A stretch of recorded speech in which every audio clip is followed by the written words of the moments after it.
ప్రభువునందు ప్రియమైన వారలారా, యేసుక్రీస్తు పరిశుద్ధ నామములో మీకు శుభములు తెలియపరుస్తున్నాం. ఈ దినము బైబిల్ గ్రంథంలో ఉన్న వచనాల ఆధారంగా దేవుని యొక్క కనికరం గురించి దేవుని వాక్యమైన బైబిల్ గ్రంథం ఏం చెప్తుందో కొద్ది మాటల్లో మనం తెలుసుకుందాం. ఈ వీడియో చివరి వరకు చూసి దేవుని నామాన్ని మహింపరచవలసిందిగా యేసుక్రీస్తు పరిశుద్ధ నామంలో మీకు తెలియపరుస్తున్నాం. ప్రియమైన వారలారా, నిర్గమకాండము 33వ అధ్యాయము 19వ వచనంలో ఉన్న మాట మీ వద్దకు మేము తీసుకొస్తున్నాం. చూడండి, ఈ మాట ఏముందంటే, దేవుడు మోషేతో మాట్లాడుతూ ఈ మాట చెప్తున్నాడు. నేను కరుణించు వారిని కరుణించెదను, ఎవని యందు కనికరపడెదనో వాని యందు కనికరపడెదనెను. ఈ మాటలో మనం జ్ఞాపకం చేసుకుంటున్న విషయం ఏంటంటే, దేవుడు ఆయన ఎవరిని కరుణించాలనుకుంటాడో, ఎవరిని కనికరించాలనుకుంటాడో వారినే ఆయన కనికరిస్తాడు అని బైబిల్ గ్రంథము తెలియపరుస్తుంది. చూడండి, దీనికి ఆధారంగా కూడా బైబిల్ గ్రంథములో రోమీయులకు రాసిన పత్రిక 9వ అధ్యాయము 16వ వచనములో ఉన్న మాట మీ వద్దకు తీసుకొస్తున్నాం. చూడండి, ఆ మాట ఏముందంటే, కాగా 100 గోరు వాని వలనైనను ప్రయాసపడు వాని వలనైనను కాదు గాని కరుణించు దేవుని వలననే అగును అని బైబిల్ గ్రంథము మనకు తేటగా తెలియపరుస్తుంది. చూడండి, ప్రసంగి అయినటువంటి సొలొమోను కూడా ఈ విషయాన్ని ఇలా తెలియపరుస్తున్నాడు. ఆ మాట ఏమిటంటే, ప్రసంగి గ్రంథం 9వ అధ్యాయం 11వ వచనంలో ఉన్నమాట, వడి గలవారు పందెములో గెలవరు, బలము గలవారు యుద్ధమునందు విజయం పొందరు, జ్ఞానము గలవారికి అన్నము దొరకదు, బుద్ధిమంతులగుట వలన ఐశ్వర్యము కలుగదు, తెలివి గలవారికి అనుగ్రహము దొరకదు. ఇవి అన్నీ అదృష్ట వశము చేతనే, కాల వశము చేతనే అందరికీ కలుగుచున్నవి అని ప్రసంగి జ్ఞాని అయినటువంటి సొలొమోను తెలియపరుస్తున్నారు. కనుక మనుషులు ఈ లోకంలో ఏదైనా ఉత్తమమైనది పొందుకోవాలనుకుంటే దేవుని కనికరము వల్ల మాత్రమే పొందుకొనగలడని బైబిల్ గ్రంథము తెలియపరుస్తుంది. అయితే ఒక ప్రశ్న, దేవుని కనికరం పొందడానికి, దేవుని చేత కరుణించబడ్డానికి మనుష్యుడు చేయవలసింది ఏదైనా ఉందా? ఈ విషయం బైబిల్ గ్రంథం ఏమైనా చెప్తుందా అని మనం ఆలోచించినట్లయితే, మనుష్యుడు దేవుని యొక్క కనికరం పొందాలంటే, దేవుని చేత కరుణించబడాలంటే ఏం చెయ్యాలో బైబిల్ గ్రంథము తేటగా తెలియపరుస్తుంది. ఆ విషయాలు కొన్ని మీకు తెలియపరుస్తున్నాం. ఈ మాటలు మరింత శ్రద్ధగా విని దేవుని చేత కరుణించబడ్డానికి, దేవుని యొక్క కనికరం పొందడానికి పాత్రులుగా మీరు సిద్ధపడాలని మీకు ఈ మాటలు తెలియపరుస్తూ ఉన్నాను. చూడండి, క్రైస్తవ సంఘాల్లో ఆయా సందర్భాల్లో ఆ సువార్త సభలు జరిగినప్పుడు నేను స్వయంగా చూశాను. దైవజనులు అందరి యొక్క స్వస్థత కోసం ప్రార్థన చేశారు. కానీ కొంతమంది స్వస్థత పొంది ఆ సభల నుండి వెళ్ళటం, కొంతమంది స్వస్థత పొందకుండానే వెళ్ళటం జరిగింది.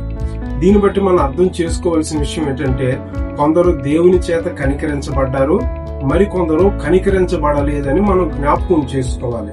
ప్రియమైన వారలారా, మనిషి దేవుని కనికరం పొందాలంటే ఏం చేయాలో బైబిల్ గ్రంథం మనకు తెలియపరుస్తుంది. ఈ విషయాలు మనం ఒక్కొక్కటి జ్ఞాపకం చేసుకుందాం. చూడండి, సామెతల గ్రంథం 28వ అధ్యాయము 13వ వచనములో ఉన్నమాట, అతిక్రమములను దాచిపెట్టువాడు వర్ధిల్లడు, వాటిని ఒప్పుకొని విడిచిపెట్టువాడు కనికరం పొందును. ఈ మాటలు వింటున్న ప్రియమైన సహోదరుడా, సహోదరి, నీవు దేవుని యొక్క కనికరం పొందాలంటే, దేవుని చేత కరుణించబడాలంటే నీవు చేయవలసింది ఏంటంటే, దేవుని దృష్టికి నీ జీవితంలో క్రమము కానివి, అక్రమమైనవి ఏవైతే ఉన్నావో వాటిని నీవు ఒప్పుకొని విడిచిపెట్టినట్లయితే ఈ క్షణమే నీవు దేవుని కనికరం పొందుతావని దేవుని వాక్యం బట్టి నేను మీకు తెలియపరుస్తూ ఉన్నాను. అదే రీతిగా మార్కు సువార్త 1వ అధ్యాయము 40 నుంచి 42 వచనాల్లో చూచినట్లయితే బైబిల్ గ్రంథం ఏమని తెలియపరుస్తుందంటే, యేసు ప్రభువారి యొద్దకు ఒక కుష్ఠరోగి వచ్చారు. వచ్చి యేసు ప్రభు ఎదుట మోకరించాడు. తర్వాత యేసు ప్రభు వారితో కుష్ఠరోగి మాట్లాడుతుంటున్నాడు, నీకిష్టమైతే నన్ను శుద్ధినిగా చెయ్యగలవని ప్రభువుని బ్రతిమాలుకున్నప్పుడు యేసు ప్రభువారు ఈ మాట అంటారు. బైబిల్ గ్రంథం ఏం చెప్తుందంటే, ఆయనను వేడుకొనగా ఆయన కనికరపడి చేయి చాపి వానిని ముట్టి, నాకిష్టమే, నీవు శుద్ధుడు కమ్మని వానితో చెప్పెను. వెంటనే కుష్ఠరోగము వానిని విడిచెను గనుక వాడు శుద్ధుడాయెను. ప్రియమైన వారులారా, ఇక్కడ ఒక కుష్ఠరోగి యేసు ప్రభు వారి యొక్క కనికరం పొందుకున్నాడు. యేసు ప్రభు వారి యొక్క కనికరం పొందుకోవడానికి కుష్ఠరోగి ఏం చేశాడంటే యేసు ప్రభు వారి యొద్దకు వచ్చాడు. అదే రీతిగా ఈ మాటలు వింటున్న మీరు కూడా దేవుని యొక్క కనికరం, యేసు ప్రభు వారి యొక్క కనికరం మీరు పొందుకోవాలనుకుంటే మీ మనస్సులు, మీ హృదయాలు యేసు ప్రభు వారి తట్టు త్రిప్పినట్లయితే మీరు ఈ క్షణంలోనే ప్రభు యొక్క కనికరానికి మీరు పాత్రులవుతారు. రెండవదిగా, ఈ వ్యక్తి యేసు ప్రభు వారి ఎదుటికి వచ్చి ఆయన చిత్తానుసారంగా ఆయనను బ్రతిమాలుకున్నాడు. మనము కూడా ప్రార్థన చేసినప్పుడు దేవుని చిత్తానుసారంగా ఎవరైతే ప్రార్థన చేస్తారో వారు దేవుని కనికరానికి పాత్రులవుతారు. దేవుడు వారి జీవితాల్లో గొప్ప కార్యాలు చేస్తారు.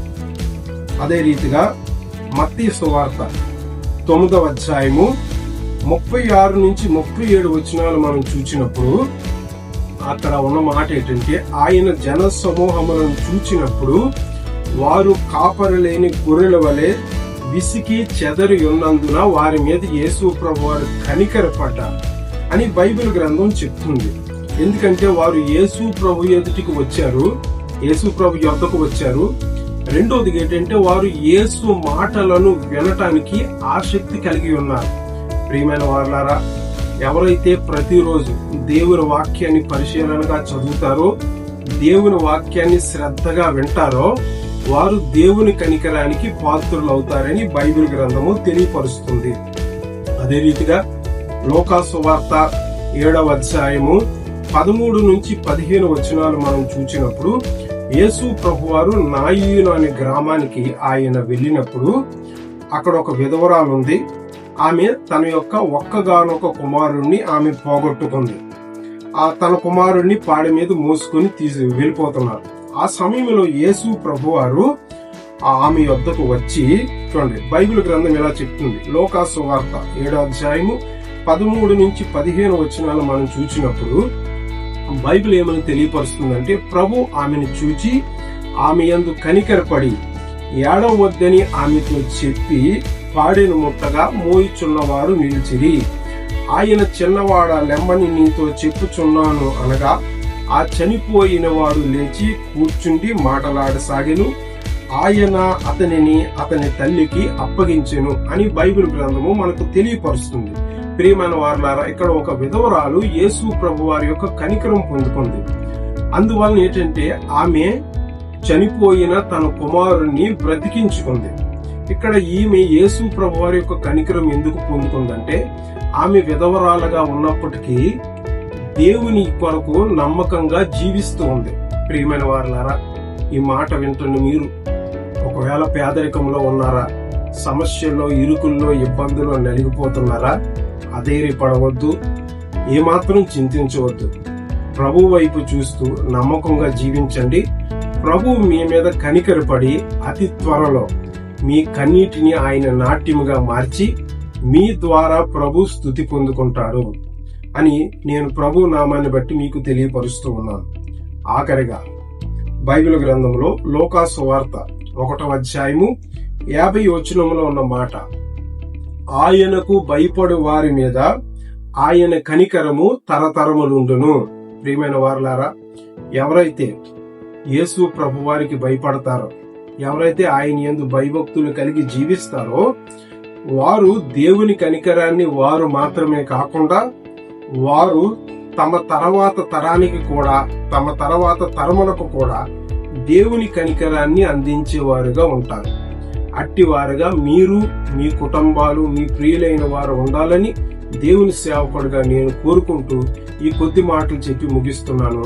ప్రభు మిమ్మల్ని ఆశీర్వదించి ఆయన కనికరములకు మిమ్మల్ని పాత్రులుగా చేయునుగాక. ఆమేన్.